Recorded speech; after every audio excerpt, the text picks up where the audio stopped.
नमस्कार। आज बात करेंगे 2010 के दिल्ली कॉमनवेल्थ गेम्स की। एक ऐसा इवेंट जो भारत के लिए गर्व का पल होना था, लेकिन बन गया देश के सबसे बड़े घोटालों में से एक।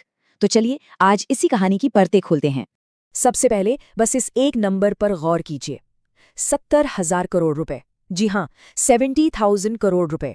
यही था इस पूरे घोटाले का अनुमानित साइज। इतनी बड़ी रकम कि सोचकर भी सिर चकरा जाए, है माँ? और ये सिर्फ कोई हवाई आंकड़ा नहीं है। ये घोटाला इसने पूरे देश को हिलाकर रख दिया था। इसे भारत के इतिहास के सबसे कुख्यात, सबसे बड़े घोटालों में गिना जाता है। एक ऐसा दाग जो हमारे राष्ट्रीय गौरव के एक सुनहरे मौके पर लग गया। तो आज हम इस पूरे मामले को समझेंगे स्टेप बाय स्टेप। पहले देखेंगे कि ये एक राष्ट्रीय शर्म कैसे बना, फिर जानेंगे इसके पीछे के मास्टरमाइंड्स कौन थे। इसके बाद घोटाले की पूरी बनावट को समझेंगे, देखेंगे कि मिलीभगत का जाल कहाँ तक फैला था, और आखिर में बात करेंगे इसके नतीजों और असर की। तो चलिए कहानी शुरू करते हैं पहले हिस्से से, एक राष्ट्रीय शर्म। देखिए, 2010 के ये खेल भारत के लिए एक बहुत बड़ा मौका था, दुनिया को ये दिखाने का कि हम क्या कर सकते हैं। लेकिन हुआ क्या?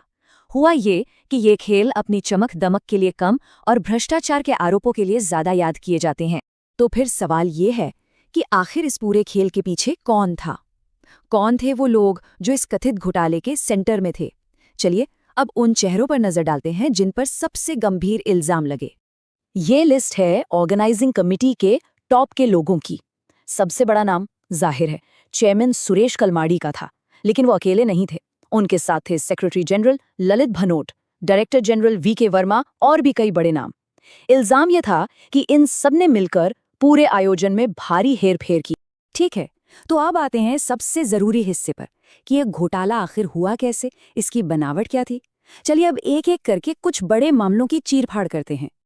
पहला मामला, और शायद सबसे ज्यादा चर्चित, वो था टाइमिंग, स्कोरिंग और रिजल्ट सिस्टम का, जिसे शॉर्ट में टीएसआर सिस्टम कहते हैं। अब देखिए, किसी भी बड़े स्पोर्ट्स इवेंट के लिए ये टेक्नोलॉजी रीढ़ की हड्डी की तरह होती है। तो सीबीआई ने क्या पाया? सीबीआई के मुताबिक आरोप ये था कि इस टीएसआर सिस्टम का कॉन्ट्रैक्ट एक स्विस फर्म को गैर कानूनी तरीके से और बहुत ज्यादा बढ़ी हुई कीमतों पर दे दिया गया। और इस एक डील में, सिर्फ इस एक डील में सरकारी खजाने को सीधे सीधे 90 से 95 करोड़ रुपए का चूना लगा। और मजे की बात यह है कि गड़बड़ सिर्फ दिल्ली में नहीं हुई। खेल शुरू होने से पहले लंदन में जो क्वींस बेटन रिले हुई थी ना, उसमें भी पैसों के भारी गोलमाल के आरोप लगे। जांच में पता चला कि लंदन में ट्रांसपोर्ट के लिए एक फर्म थी एएम कार्स, और वीडियो स्क्रीन लगाने के लिए दूसरी फर्म एएम फिल्म्स। इन कंपनियों को जो पेमेंट की गई वो मार्केट रेट से कई कई गुना ज्यादा थी। मतलब सीधे सीधे पैसे की बर्बादी।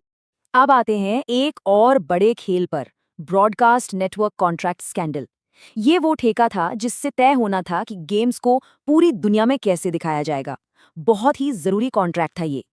अब जरा इन दो नंबरों को देखिए और इनके बीच का फर्क समझने की कोशिश कीजिए। शुरू में अनुमान लगाया गया था कि ब्रॉडकास्ट नेटवर्क पर करीब 31.43 करोड़ रुपए का खर्च आएगा, लेकिन जब कॉन्ट्रैक्ट दिया गया तो फाइनल कॉस्ट क्या थी? 570.12 करोड़ रुपए। आप सोच सकते हैं, लगभग 18 गुना ज्यादा। कमाल है। तो सवाल यह है कि यह हुआ कैसे? इतना बड़ा जंप कैसे आया? देखिए, आरोप यह है कि एमटीएनएल ने पहले तो टेक्निकल स्पेसिफिकेशंस के साथ छेड़छाड़ की। उन्हें इस तरह से बनाया गया कि सिर्फ एक ही कंपनी, एचसीएल इन्फोसिस्टम्स, उस पर खरी उतर सके। और फिर बूम, उसी कंपनी को ये कॉन्ट्रैक्ट बेतहाशा बढ़ी हुई कीमत पर थमा दिया गया।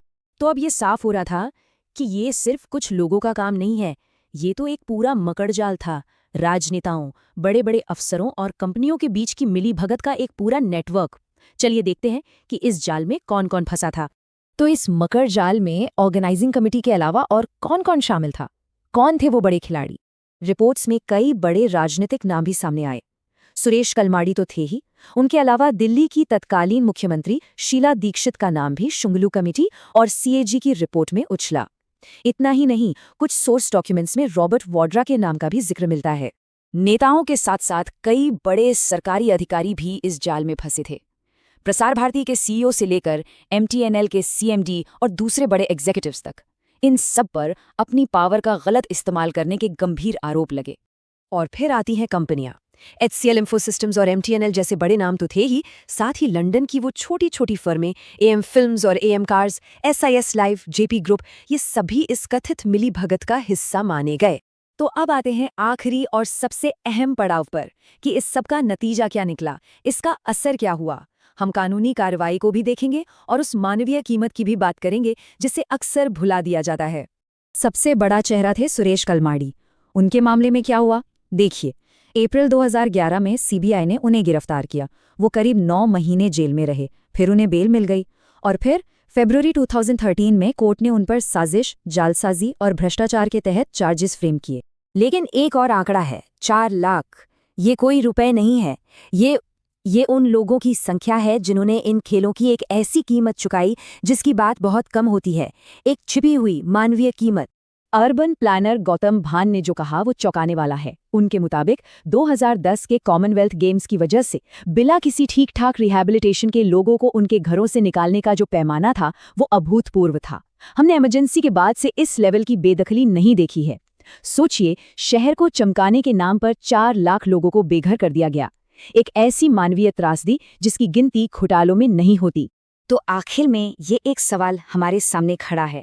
भारत के सबसे बड़े घोटालों में से एक होने के बाद, देश की छवि पर दाग लगने और हजारों करोड़ के नुकसान के बाद, क्या भविष्य में ऐसे बड़े आयोजनों में भ्रष्टाचार को रोकने के लिए कोई सबक सीखा गया?